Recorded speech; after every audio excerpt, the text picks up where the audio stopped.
Riri namba ya arwaru a COVID-19 bũrũri-inĩ ĩthiĩte na mbere kuongerereka na gĩkĩro kĩnene mũthenya thutha wa ũngĩ. Thirikari nĩ ĩcũngĩrĩirio gwetha njĩra ingĩ cia kũrigita arwaru a mũrimũ ũyũ na makĩria andũ arĩa matonanagia ndariri cia kwĩhĩrwo nĩ mwĩrĩ kumana na mũrimũ ũyũ. Gũkũ thibitarĩ nyingĩ na iria irĩ na ũhoti wa kũrigita arwaru a COVID-19 bũrũri-inĩ cierekeire kũihũra.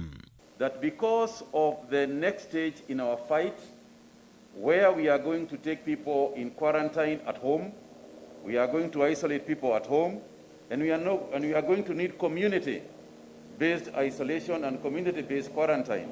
And we have asked our religious leaders to be part and parcel of that effort and to assist us in doing so. And we have no doubt that together, working together, we will indeed overcome. What you will see moving forward really is a move from isolation in health facilities towards a hybrid model where we are assessing, can you be managed at home, and if yes, how can we manage that, and how can we ensure that you're actually able to adhere to the measures in terms of home-based quarantine.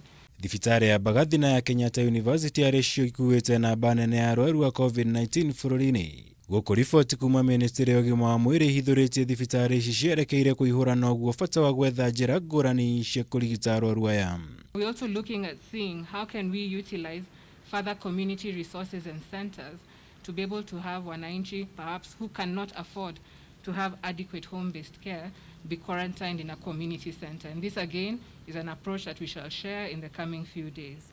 Maya mokĩte ũrĩrĩ namba ya arwaru a mũrimũ ũyũ bũrũri-inĩ yongererekete na andũ angĩ 138 na gũkinyithia arwaru 2,478 arĩ kũrũmĩrĩra ithimi cia andũ 3,177 thĩinĩ wa mathaa 24 mahĩtũku.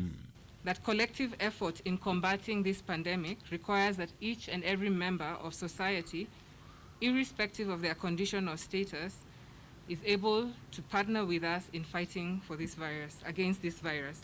Kaunti ya Mombatha rĩo ĩtongoretie na namba nene ũmũthĩ ya arwaru 67.